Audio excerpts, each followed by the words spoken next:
happening? We are back with another brand new episode of UK Prison Stories, brought to you by the excellent Bolts Bars and a Bit of Bird. I am the host of that excellent channel, Carlos Fandango. Let's get it on. HMP Grendon. The Grendon experiment. I only know about Grendon from what other prisoners have said about Grendon. Therapeutic jail. Some people think it's a good place, some people think it's a bad place. In reality, if you want to talk about rehabilitation, this jail does work, it does rehabilitate. You have to sit down and it's like a big therapy experiment. You sit down, you talk about your problems with other inmates. If you mess about, you're gone. So if you go to Grendon, you're going there for a reason. You haven't just been shipped there, you've asked to go there, so you're fully aware of all the rules and regulations. There is no separation of prisoners. Prisoners don't lie about their crimes, so you're going to be in there with murderers, armed robbers, and all the way to the geezers that have done things that are beginning with R, little kids, all the nasty stuff. And they don't get set about upon because people are there for therapy. There has been murders in this prison, so I guess everybody doesn't want to deal with them, but yeah, everybody stays together and works together, and they may not like it. You hear prisoner talking, Noel Razor Smith, he was an armed robber, he went to Grendon, he got rehabilitated and he got out, and he's an author. A Few Kind Words and a Loaded Gun is one of his books. It's a great book, it's an excellent book. So yeah, if you're talking about rehabilitation, this is a prison that works, so why don't all prisons do this? Who knows? I'm not condoning anything in this video, any beliefs in this video, I'm not going the other way with the beliefs on this video either. Yeah, I'm just letting you watch it, and you can make up your own mind. I've got my own views about all this stuff, but I've said it a million times in all the other videos. Would I go there? Probably. If I was doing a big sentence and I thought it would help me get out, yeah. And I really wanted to be rehabilitated, then yeah. Because, like I said, there's no doubt about it. It works.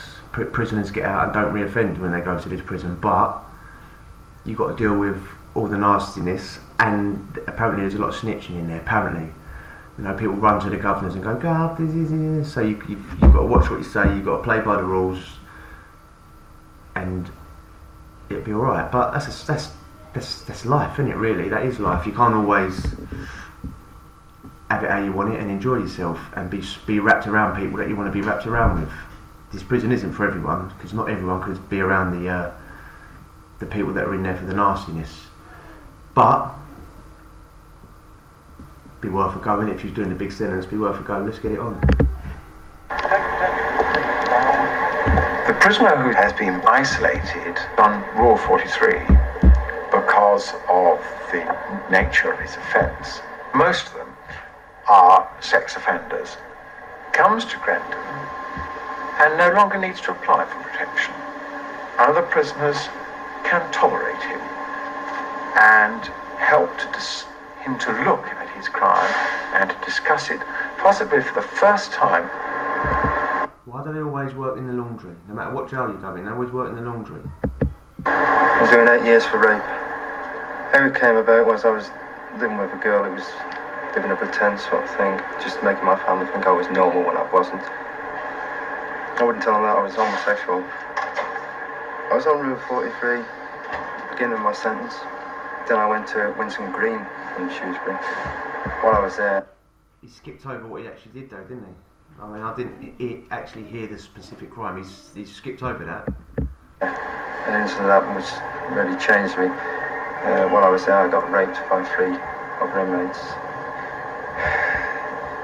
It makes me see now what I actually done and how those... Is that karma?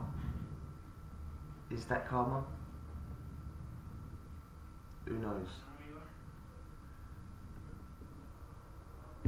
People must have felt. And it doesn't bear thinking about now, because it must have been horrible for them like it was for me. Something I don't feel I could ever do again now, because what goes around comes around, isn't it? And sometimes it comes back and bites you on the bum in threes. Pun intended. Now I know what it's like. I mean, I never even spoke about it till I came here. Nobody knew. I wouldn't even talk about it when it happened to me. I wouldn't talk about it to my best mates.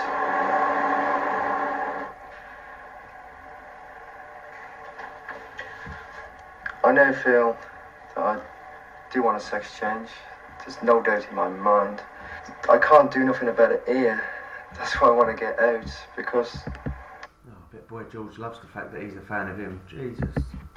There's nothing they can do for me here concerning that. I need a psychiatrist who deals with that sort of thing, who knows what he's on about. He deals with that sort of thing every day. It's hard for me to understand some of the feelings I'm getting. I do feel in the wrong body, and it's hard for me to understand these feelings sometimes. They can't... I mean, sorry to pause it again, but he has got a lovely, luscious set of locks on him, and his hair. Do you think his head and shoulders? Does it get that shine on it, mate? That is a head and shoulders all day long. I'm not agreeing with what he's done or anything like that. I'm not even saying I like him, but my God, he's got hair like Claudia Schiffer. Can't cope with homosexuality. They can't cope with transsexuals, bisexuals, you know, things like that, because they say it gets in the way of therapy. Like when I talked about on my group about it, I talked about wearing makeup all the time on the landings, wing meetings, groups, in my cell. We went into it quite a lot, and then they pointed out the effects it could have on people on the wing. That people could start to fancy you, and one thing could lead to another, and things could get out of control. I brought my cosmetics with me, some makeup and stuff, which I snuck through reception, just in case it didn't let me have it. But when I got on the wing, I was wearing this quite often. You know, a bit at the time, bit of blush here, bit of eyeshadow, pencil brow, and all that. And gradually I put more on each day so they wouldn't notice. And one morning I got a cell search. It was pretty early. It must have been Got a cell search and a screw in. Fuck me, it's Lily Savage. You know, worked out what they were going to do. And they took my makeup and that. Because I said to him, I was more or less begging him not to take it. I said, when you go out that door, you're taking a part of me with you. I said, can't you see that? Can't you understand it? There are times... What poor little grapist, eh? What poor little hairy apist. when we will need to do some work with the women in our lives. And it's very much more helpful if I'm not everybody's bad mother, rejecting girlfriend, who else have I missed out? Lover, deserted wife, okay? Now, and granny. That too, right. I'd like to share the pleasure I feel in being invited into this group, because I feel a freedom to work with you as a group that I wouldn't be able to have on my own way. And You're here as Lynn as opposed to the probation officer. That's right, yes. Okay. Anyone else? What about you? What would you like to share of yourself? I feel odd having somebody involved who isn't aware of what I've done. Do you want to tell her what you've done? Yeah, You'd like to tell scared her? Huh? I would, But you're I'm scared to. Right. For 2 years I sexually abused a girl between the ages of 8 and 10. And then when she was 10, I actually raped her. This is when self-control comes into it, because not everyone in that group circle is going to be in there for a naughty charge. I think the geezer smoking, I'm pretty sure that at the beginning of the show he said he was in there for burglaries or armed robberies or something. That's when you've got to sit there and bite your tongue and not react and not jump up and go, what? That's when you get in trouble. When you get shipped out, they're going to stay there, they're going to get all the privileges still, and they're probably going to get parole because they're in Grendon and you've been shipped out because you've done him. And I'm going right forward to the camera, apologies. This is when the self-control comes in. You've got to think, well, I'm here for a reason. I'm here for rehabilitation and to get out. So you just got to listen to people like that and not do nothing. That's hard. It's my common law wife's door. This is the situation. This is the psychodrama. Huh? Okay, Mick, tell him why he should work. He's got better hair than any bird on this show, that geezer. Fucking banging. What shampoo is he using? I want it out of me. It's got to come out somehow or somewhere. And I want it out while I'm here, and rather again when I get out there. You're in this chair. Come over here. Okay. I've been put in it a few times and it hurts. It does. It's a terrible thing to be put in there. Okay. Right. Could you move out the way a second? Mick, get up a sec. Now, listen. We have a choice, okay? We can work today or not. No? No? Okay. Let it go. Too afraid of. I'd like this afternoon to give you a different mum. And I'm going to ask Lynn to be that mum. What are you afraid of doing? I thought he was crying because he wanted to borrow that geezer's shampoo. I heard you were not this mum you won't punch her head in because she's the kind one. Huh? Yeah? Because this mum doesn't need to head punched in, does she? What can you say to someone that's kind? What can I say to someone who's kind? Because usually I don't have people being kind to me. One of the beauties of psychodrama is that it can provide for you some of the things you've never had outside. We talk in psychodrama about having an act hunger, that we're so hungry for something, really hungry, that we go on and on and on, living our life patterns in search of it, okay, until we get it. And we might never get it. But psychodramatically, you can have that need met. In other words, you can, I know this isn't your real mum, but you can know what it feels like to be listened to be loved, to be cared for, and have someone who acknowledges your soft parts. I think those geezers were very sympathetic. See one geezer hiding his face because he looked like he was laughing. They are part of you, aren't they? Hmm? Okay? And I'd like you to have that hunger met. Nces, what did you say? I don't know what to say to her. Well, maybe you don't need to say anything. How about trying putting your head on her shoulder? Huh? Come on. Try that. See how it feels to be held by a mum. I can't. Can she hold you? No, it's brought outside, that's too much over. Basically, at that point, I was the wicked witch who had ripped off the elastoplast, and I was going to do nothing, with him. And so Mick needed to go, the group needed me to go with him, because if they saw me leave him in the way he was, they weren't going to risk a psychodrama in the future.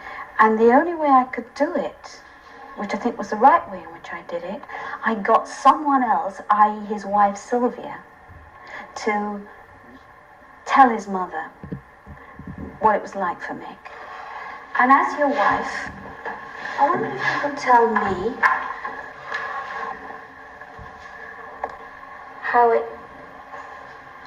how Mick feels. Torn apart. I mean, possibly it's changed a little bit now. I mean, it's very hard, isn't it, when you're sitting here looking at it through a camera lens to say, oh yeah, this looks really professional, this looks like it would really work, because it sort of looks like an improvised, like an improv session from a stage school. It obviously works, or they've adapted it now so it's better, but yeah, it's very hard to judge when you're just looking at it whether this is, you're looking at it thinking this is a bit silly, but it must work. Torn apart by what's happened to him? I'm not being able to get answers. And reasons why.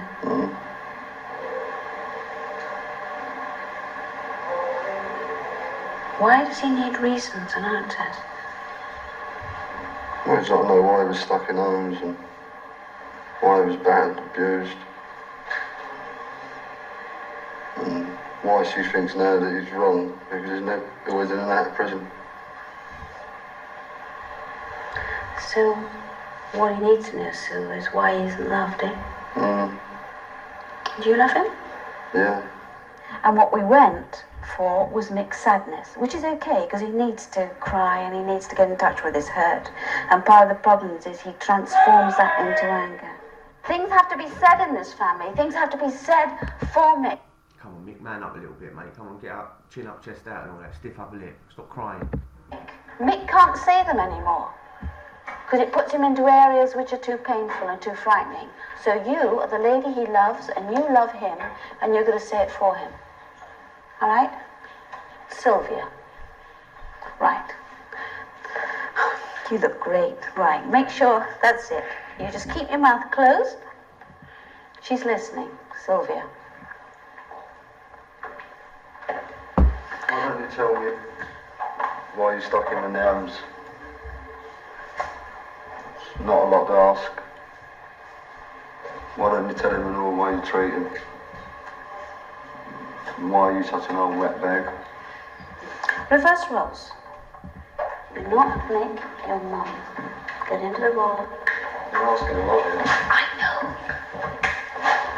Right. I'm losing the plot. I must have gone asleep at some point. What's going on? Okay. Now, you're going to try and answer Sylvia. Okay? If you haven't got an answer, you say so. Tell your son. Wish my mum had hair like that. Yeah, I know you haven't, but why haven't you ever? Don't like him. Yeah? Yeah, but that's not the point. Why can't you say? It sounds as if you regret what you've done. I don't want to show that regret, probably. You don't want to show that regret. So I said to him, do you know, I got... Well, what do you think about that? Do you think that would look like it would work for you, or do you think it looked a little bit weird? It's very hard, isn't it? I've never done a big bird like that. I've done the biggest bird was 6 years. It's very hard to say, oh yeah, I'd go there in 6 years. I probably wouldn't. If I was doing life, yeah, I probably would. To be honest with you, I probably would. After knowing what I know about it, I probably would. But yeah, if you're doing a little sentence, it ain't going to do nothing for you. And if you're doing a big sentence, you've got to be a big boy and ignore the other people, ignore all the weirdness that goes on around you, and just get on with it and pass your part of the course and get out. If you enjoyed that, hit the subscribe and we'll chat again. Adios.